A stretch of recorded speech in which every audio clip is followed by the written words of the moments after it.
Father வந்து Vatican போகிறாரு, அவர்கிட்ட கொடுத்து அனுப்புகிறேன். If you are lucky you will get the permission அப்படின்னு சொன்னார். சரி, நானும் அது போல் எழுதி கொடுத்துட்டு ஐ வாஸ் வெயிட்டிங். அதுக்குள்ளே நாங்கள் பயணத்துக்காக எல்லாம் ஏற்பாடு பண்ணிகிட்டு இருந்தோம். ஒரு வாரம் தான் இருந்தது. சரி, பார்க்க முடியாது போலன்னு நினச்சிருக்கும் போது அவங்க ஆஃபீஸ்லேருந்து ஃபோன் வந்தோடனே உங்களுக்கு கிடச்சிருக்கு, அதாவது பேசிலிக்கா இருக்குது பார்த்தீங்களா, பெரிய அங்கே தான் நீங்கள் கிறிஸ்மஸில் கூட போப்பு வந்து இது தருவார், அங்கே நீங்கள் பார்க்கலாம் அப்படின்னு கொடுத்துருந்தாங்க. சரி, நாங்கள் இட்டாலி போயிட்டு அது வந்து ஆகஸ்ட் மாதம் 7th அப்படின்னு நினைக்கிறேன். இட்டாலி போயிட்டு ஃப்ளாரன்ஸ் முடிச்சுட்டு இதுக்காகவே நாங்கள் வேட்டிகனுக்கு வந்து நைட் ட்ரெயின் ஏறி வந்தோம். வந்துட்டு அங்கே ஒரு ஃபாதர் எங்களுக்கு அட்ரஸ் கொடுத்தது. ஃபாதர் ஃபோன் பண்ணி கேட்டால் இப்போ பேசிலிக்காவில் வந்து போப் இல்லை, அவர் வந்து அவருடைய சம்மர் பேலஸில் இருக்கார். அதை பார்த்தீங்கன்னா வேட்டிக்கன்லேருந்து ஒரு 58 கிலோமீட்டர்ஸில் இருக்குது. ரோமே வந்து ரொம்ப பாதுகாப்பு இல்லாத இடம். எந்த நேரத்தில் ஒன்றாலும் என்ன வேணாலும் நினைக்கலாம். நம்ம எதனா காருக்குள்ளே திங்ஸ் வச்சுருந்தா கூட பிரேக் பண்ணி எடுத்துப்பாங்க அப்படிலாம் சொல்லுவாங்க. அதனால எங்கள் ஹஸ்பண்ட் சொன்னார் 58 கிலோமீட்டர்ஸ் தள்ளி, அதுவும் காலையில் 7 o'clock மாசு எப்படி போகிறது, அதனால் இந்த வாட்டி போக வேணாம் அப்படின்னு சொன்னார். நான் வந்து குரலகம் போய் சந்தன மாலையெல்லாம் வாங்கி வச்சுருந்தேன், போப்பை பார்த்தா போடணும். அப்புறம் என்னடான்னு சரி படுக்க போயிட்டோம். அப்புறம் மணி காலையில் ஒரு 3 மணி இருக்கும், எனக்கு விழுப்பு வந்துடுச்சு. சரி, வந்துட்டோம் இவ்வளோ தூரம், பார்க்காம போகக்கூடாது. போய் குளிச்சு ரெடி ஆகிட்டு வந்து மெதுவாக என் ஹஸ்பண்டை எழுப்பினேன். என்னை பார்த்துட்டு அவருக்கு ஒரே ஆச்சரியம், இவ்வளோ சுற்றிட்டு வந்து 3 மணி நேரம் தூங்காமல் எங்கே ரெடியாக இருக்கு. இல்லை, நம்ம எப்படியும் போப்பை போய் பார்த்துடணும். சரின்னு கிளம்புனோம்.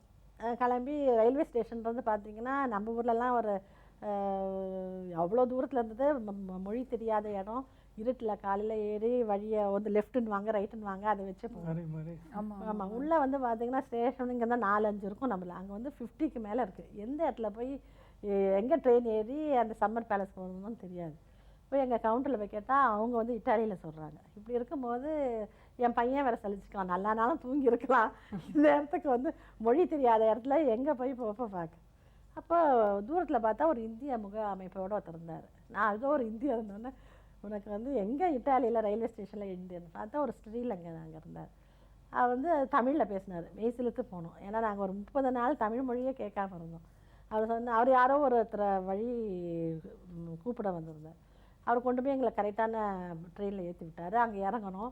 அப்புறம் ஒரு குன்றின் மேலே இருந்தது, அங்கே கிடுக்குன்னு ஏறி போய் அங்கே நின்னா ஒரு 50 கன்னிகாஸ்திரிகள் ஒரு சைடு, ஒரு பெரிய க்ரௌடு. நான் தான் அங்கே புடவை கட்டிக்கிட்டு கிடுக்குன்னு எங்கள் ஹஸ்பண்டோடையும் பையனோடையும் ஏறி வரேன். எல்லோரும் என்னை வேடிக்கை பார்க்குறாங்க. அப்புறம் சரி என்ன பண்ணுறது, எப்படி போய் திருப்பி உள்ளே பேலஸ்குள்ளே போகிறேன். திடீர்னு கேட்டு திறந்தது. அவருடைய கார்டினல்ஸ்னு சொல்லுவாங்க, அது போப்பனுடைய செக்யூரிட்டி மென். அவங்க பெரிய பெரிய அல்சேஷன் நாயோட எல்லோரும் வெளியில் வராங்க. ஒரு நாங்கள் வந்து அவுட் ஆஃப் பிளேஸ் போல் நின்றுட்டுருக்கோம். அவ்வளோ பேரையும் விட்டுட்டு நேராக எங்ககிட்ட வந்து யூ அப்படின்னாங்க. ஸோ இவர் ஷாக்டு, என்ன நம்மளை அவங்க இது என்ன பண்ண வராங்க, ஏன்னா வித் டாக்ஸ். அப்போ வந்து எங்கள் ஹஸ்பண்ட் பையிலேருந்து அந்த பர்மிஷன் லெட்டர் எடுத்து காட்டின உடனே அவங்க சொன்னாங்க கோ திஸ் சைட்னாங்க. வந்து எங்களுக்கு ஒரே கன்ஃபியூஷன், அவங்க எந்த சைடு போக சொல்கிறாங்க. அப்புறம் வந்து no you can go and meet the Pope, you please go this சைடுனாங்க. அப்புறம் சரின்னு உற்சாகமாக, இதுக்கு தானங்க இவ்வளோ பாடுபட்டு வந்து போகலாம். கையில் பார்த்தீங்கன்னா அந்த சந்தன மாலையும் அந்த வீடியோ கேமராவோடு உள்ளே போனோம். போனால் அவ்வளோ அழகான பேலஸ், எங்கே பார்த்தாலும் கிரானைட்டும் இதுவும்.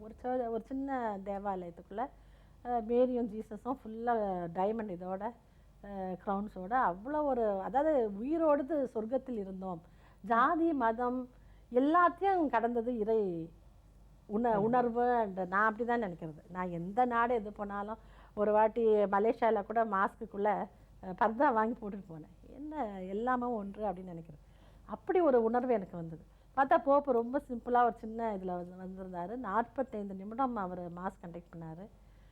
அப்புறம் ஒரு ரூமில் வந்து எல்லோரும் நிற்கும் போது எங்களை இன்ட்ரடியூஸ் பண்ணும்போது பீப்புள் ஃப்ரம் மெட்ராஸ் எங்களுடைய மாநிலங்களை வாங்கிக்கிட்டு எங்களை ஆசீர்வாதம் பண்ணி காட் பிளஸ் யுவர் ஃபேமிலி சொல்லி, என் பையன் குட்டி பையன் திருன்னு வச்சுட்டு ரொம்ப க்யூட்டாக இருந்ததுனால அவன் கன்னத்தில் முத்தம் கொடுத்து எங்களை ஆசீர்வாதம் பண்ணி ஜெப மாலைகளை கொடுத்துட்டு போனார். அந்த படங்கள் வந்து பார்த்திங்கன்னா எல்லா இடத்தையும் எங்களை பிரிண்ட் போட்டும் கொடுத்தாங்க. வந்திருந்த அவ்வளோ ஜனங்களும் ஃபஸ்ட்டு நாங்கள் தான் உள்ளே வந்தோம். You are very lucky people, இது போல் ஒரு ஆடியன்ஸ் கிடச்சி உங்கள் பையனை இப்படி இது பண்ணி காட் பிளஸ் யுவர் ஃபேமிலி சொல்லி யூ ஆர் ரியலி லக்கி பீப்புள்னு சொன்னாங்க. அந்த அனுபவம் அவரையும் நம்ம போற்றணும். அவர் வந்து ஒரு பெரிய மத தலைவர், ஒரு வேட்டிகன் நாட்டின் முடிசூழா மன்னர். நாங்கள் ஒரு இந்துக்கள். அவருடைய அன்பு, அதனால தான் அவர் இறந்து போனோடனே மனசு ரொம்ப பாதித்து இந்த சம்பவத்தை பற்றி ஒரு பிரபல வார இதழில் எழுதினேன். இந்த நேரத்தில் நிறைய அவங்களுடைய எழுத்து சார்ந்த பார்வைகள், உங்களுடைய சிறுகதைகள், பயணக்கட்டுரைகள் எங்களோட பகிர்ந்ததுக்கு மிக்க நன்றி மேடம். இந்த காலை மலரில் வந்து ஜெயா டிவியில் எனக்கு ஒரு சந்தர்ப்பத்தை கொடுத்த உங்களுக்கும் இந்த ஜெயா டிவி நிர்வாகத்தாருக்கும் நான் என்னுடைய நன்றியும் வணக்கத்தையும் தெரிவிச்சேன். ரொம்ப நன்றி மேடம், ரொம்ப நன்றி.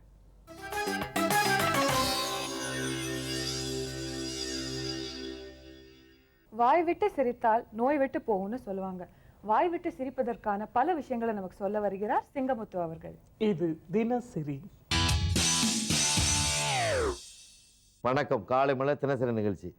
இன்றே செய் நன்றே செய், இதை பெரியவங்க நமக்கு சொல்லியிருக்காங்க. நல்லதுன்னு தெரிஞ்சால் அன்னைக்கே செஞ்சிடணும். சில பேர் அப்படி செய்ய மாட்டாங்க. காலையில் 10 மணிக்கு வாங்க பணம் தாரேன்னு ஒரு முதலாளி சொல்லியிருப்பார், ஒரு தொழில் பண்ணுறதுக்காக. காலையில் ஒருத்தன் அங்கேருந்து ஒரு அண்ணன் கறி நாளாக இருக்குது, ராவு ஆளாக எம்மகண்டம்னு எதையாவது சொல்லி இவன் சாயந்தரம் போவேன். அவர் இருக்க மாட்டார், தொழில் போச்சா. அவர் என்ன பண்ணுவார், ஏப்பா வர சொல்கிற டயத்துக்கே நீ வந்து பணம் வாங்க முடியலையே, நீ எப்படிப்பா தொழிலை ஒழுங்காக நடத்த போகிறேன்னு சொல்லி அது கெட்டு போகும். அதனால் நான் என்ன சொல்கிறேன்னா, செய்ய வேண்டியதான். சில விஷயங்கள் இருக்குது, நாளும் கோலும் நம்ம சொன்ன மாதிரி, அதாவது ஆள் செய்யாத நாள் செய்யணும்னு நல்ல நாள் பார்த்து ஒரு சிக்கல் இல்லாத விஷயங்களை, அவசரம் இல்லாத விஷயங்களை, அது அப்படி நாளும் வந்து பார்த்து அந்த பஞ்சாங்கம் பார்த்து செஞ்சால் தப்பு இல்லை அப்படிங்கிற மாதிரி கால அவகாசம் உள்ள இதுகளை அப்படி பார்த்து செய்யலாம். உடனே செய்கிற வேலையை அப்பப்போ செய்யணுமா இல்லையா? காலையில் விருந்தாடி இருந்தோன்னா அன்றைக்கி ராவு காலமுறைக்கா சமைக்க விட்டால் அவர் கோச்சிக்கிட்டு போயிடுவார் இல்லையா? அப்போவே செய்யணும்ல. அது சில விஷயம் இருக்கும். சாயந்தரமே ஒரு மேட்ரு இருக்கும், ஒரு இடம் வாங்க போகிறோம், அது சீப்பான விலைக்கு வருது, 10 லட்ச ரூபா இடம் 1 லட்ச ரூபாய்க்கு வருது. இன்றைக்கி அவன் சொல்கிறான் இன்றைக்கே அட்வான்ஸ் கொடுத்தாத்தேன், இல்லைன்னா நாளைக்கு நான் ஊருக்கு போகிறேங்கிறான். இல்லை எங்களுக்கு நீங்கள் நல்ல நாள் இல்லைன்னு சொன்னால் வேற ஆள் கொடுத்து வாங்கிட்டு போயிடுவானா இல்லையா 5 லட்ச ரூபாய்க்கு. அதனால் எதுக்கு நல்ல நேரம் பார்க்கணும், எதுக்கு பார்க்கணும் அப்படிங்கிறது கணக்கு வச்சு நம்ம உஷாராக இருக்கணும். எல்லாத்துக்கும் நல்ல நேரம் பார்த்து பஞ்சாயத்தை தூக்கிட்டு செஞ்சோம்னா பஞ்சாங்கமும் கெட்டுப்போகும், நம்மளும் கெட்டுப்போம், பிரச்சனை ஆகிப்போம்.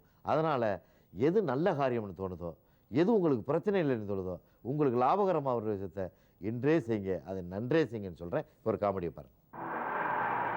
வள்ளுவர் கோட்டை டிக்கெட் கொடுங்க. வள்ளுவர் கோட்டம் டிக்கெட் பெருசு. அவர் ஏற்கனவே எடுத்துட்டாருங்க. எடுத்துட்டாரா? யோ இப்போதானே வந்து எல்லாரும் டிக்கெட்டே போடுறேன். எனக்கு மேலே 7 கண்டக்டர் வந்து டிக்கெட் போடுங்க. ஏங்க டிக்கெட் எடுத்துட்டாருங்க. இதே டிக்கெட் எடுத்தா அப்போ காட்டு. ஏங்க எங்க அப்பா தாங்க அவரு எடுத்தாரல, எனக்கு தெரியாதா? ஒப்பனா இருந்தாலும் டிக்கெட் எடுத்து எனக்கு தெரியாதுல்ல. ஏங்க எடுத்துட்டாருன்னு சொல்றேன்ல. அட போடா நன்னாரி. ஏன் பெருசு என்ன மூக்குல பஞ்சு இருக்கு? அதான் சொன்னேன்ல ஏற்கனவே டிக்கெட் எடுத்தாருன்னு. எந்த டிக்கெட்டியா சொல்ற? செத்துட்டாருங்க. செத்துட்டாரா? ஏண்டா ஒருத்தையானா இவ்வளவு வண்டியில வச்சிருந்தது? என்ன டிக்கெட் எடுக்காம போயிடலாம்.